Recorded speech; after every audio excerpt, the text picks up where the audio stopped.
And an office called West 8 in Rotterdam picked me up and said, "Oh, we need an architect that knows something about urban design, because we might have something big going on."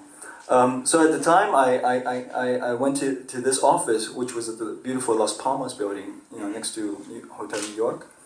And for one reason or another, they had to leave the office, and so they were looking for a new office space. And of all the offices in Rotterdam, they found this building. So for the third time, I came back to this building to work for West 8, and Joko's Andrew came with the furniture. Somehow I was slowly finding my place, and this time, I felt like I was, becoming that Renaissance man that I really wanted to be. I was working on urban design projects, but I was also working on architecture projects, and now Mr. Caldwell would be really proud of me because I'm, picking up landscape design projects and finally learning how to do some public spaces. I did some big urban design projects. Master Plans is a project in Dublin. And I basically expanded my capacity to not only lead inside the office, but also had to learn the ability to master or influence people outside. Here I am working with a lot of consultants on externally. Ironically, also I went to an architecture office to build urban design plan, and I went to an urban design office to realize some architecture projects. And here I am, I've built a bridge project in Vlaardingen, and it was a very iconic and project close to my heart because I started from beginning to end. But I guess this picture really is the one that really touched me most, because about maybe a month or two after the bridge was delivered, I came back and I saw that the bridge was graffitied and people were hanging out there, and actually I didn't really mind it so much. This was for the first time I really felt like that the people actually took the work and claimed it for themselves. So I feel like I contributed something to society in a way, because these kids were like calling the pizza boy, telling them to deliver pizza at the bridge. And there was boys and girls kissing on the bridge and all that. It's like, this is our bridge, man. And I just thought, wow, that's cool. So finally, the project I was hired for started, and that's of course the Rotterdam Central Station.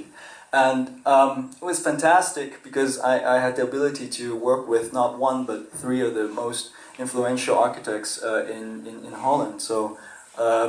Adriaan, if you don't know, TeamCS is made out of 3 offices. In the middle is actually my direct boss, Adriaan Geuze, landscape architect, and then Benthem on the right, and Jeroen from Schooten to the left. And it was an amazing opportunity for me to learn from these guys. I had a bit of an advantage because when it came to things outside of architecture, outside of the terminal building, like the urban design plan here, then I was the one that was pulling the ropes a little bit. So it was really nice to do. Of course, I worked on the building as well with some of with the team. It was a very small, intimate team. And Mr. Caldwell, he always comes back to haunt me. I remember in school one time he told me, it's like, Andrew, when you make a landscape, you have to be natural. You have to, make infinity and illusion. And all these things. Never plant trees in a row, in a straight line. And of course, that's what I did here in Rotterdam. So, but of course the situation is very different, and this is a promenade for the new city, right? For our new station and cultural axis. He'll turn in his grave right now, right? Seeing this. What did I teach this guy? I stopped at this. I was biking on the road and I saw these guys painting the streets, and something happened to me. I had to stop and I was looking. I'm like, what is these guys doing? Something's doing to me. I was feeling something. I didn't know what it was, and I realized that he was really drawing the lines that I drew a couple of years ago, and was really making those marks, right? And of course the north side is a little bit more natural, so Mr. Caldwell would be a little bit more proud. But you know, instead of, we were putting, because of the 19th century area, you know, we tried to bring the water and the green closer to the station, and we absorbed the roundabout into the landscape rather than separating it. And you know, we worked on very different various projects within Central Station, but one of the most exciting things for me was to be able to work with Benthem. You know, he's so different from me, but he probably was like one of the older guys at IIT, you know, very rational Dutch architect, and was probably one of the boxier guys. And we were very different, but I think we respected each other a lot. And he and I had this why thing going on. And he won't, you know, admit it, but he really has a why fetish, you know. And so he wanted columns in the Central Station, and I thought, yeah, if I'm gonna give him a why, I'm gonna give him the most sexy why that he'll ever see, you know, a little bit more sculptural, a little bit, you know, kind of coming out from the hips a little bit. So when the first column was placed, I went to the station to take a look at it, and without calling him or anything, he was there already, like an hour before. And and then nobody else from the team was there, just he and I on the platforms, and he was very happy, and so we had this kind of private celebration moment. So it was kind of, as part of the team, I was probably the only non-Dutch guy, non-Dutch architect in the whole team. I was completely thrown in the Dutch culture. I was probably also the shortest guy in TeamCS. But I was completely thrown into this kind of Dutch way of working, this professional way of communicating from between offices and to builders, etc., etc. My Dutch level went up, you know, 3 times. And of course we worked really, really hard for the last 6-7 years, and recently when I was on top of the roof of the station, you know, I looked out to the city, and I realized, you know, I've given everything I had to Rotterdam, to the city that kind of welcomed me with open arms just 14 years ago. So I'm pretty proud of that. And the station team, besides the partners and the directors, was just an intimate group of 6. And later on it was 5. It was 5 because one of our colleagues actually passed away because of, you know, cancer at a very young age. And that really touched me at that time, because I think I was slowly letting work. I was slowly slipping, and I was concentrating too much on work, and I wasn't taking care of my own body. I wasn't taking care of my relationship. My fiance left me around the same time, and it was just I was just having a bad day, despite the fact that we were achieving so much. So I said, yeah, I really have to go away and kind of take some time off. And here's Adriaan Geuze bidding me farewell. And so I had a party at the office and became Phil Collins for one day.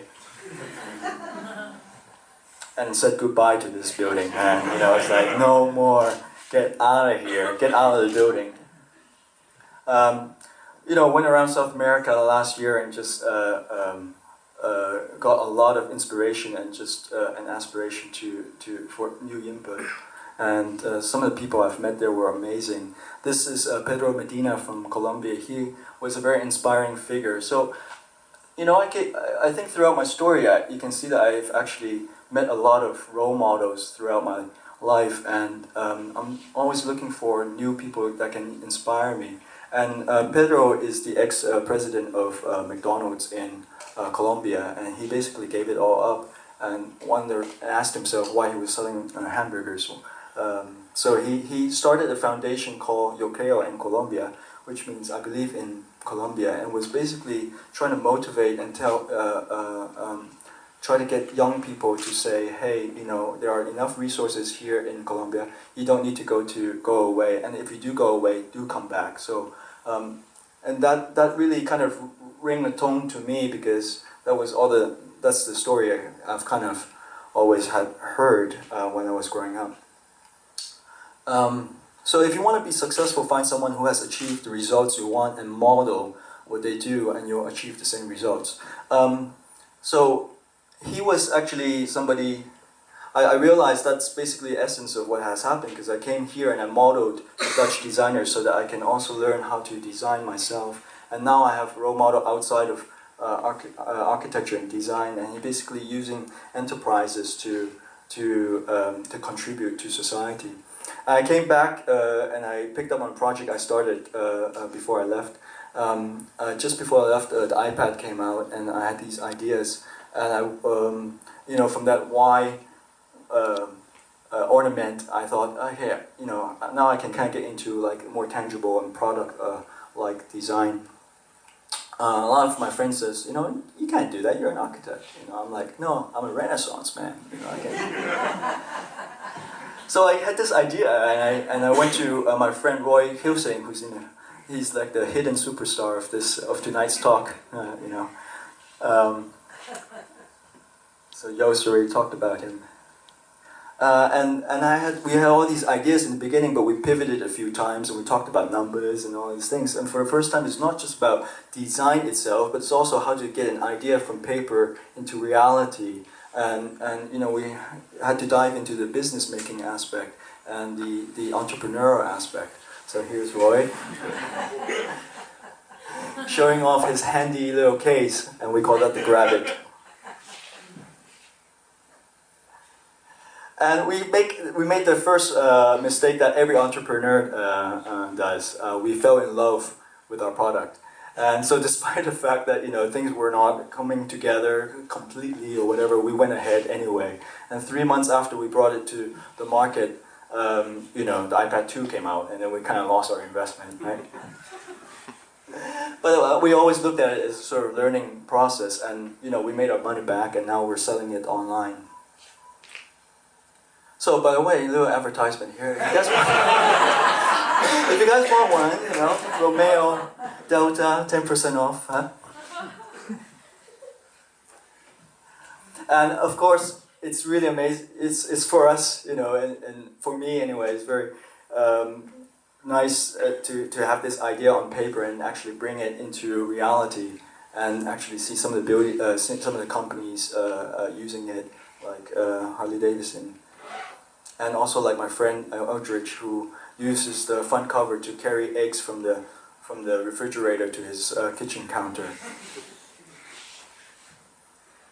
So now what? I mean, so I since coming back, I'm in the process where I'm thinking about how I can contribute back. This is now a photo. This is a photo of me giving explanations to students from Chicago about Dutch architecture and Dutch design. So I'm now busy doing that. I guess if there's one thing I want to share with you tonight is that, you know, we are a little bit more than what we do, where it's no matter how cool it is, you know, we are always expanding ourselves and our own identity. So, you know, I'm still the Renaissance man, I'm still the architect.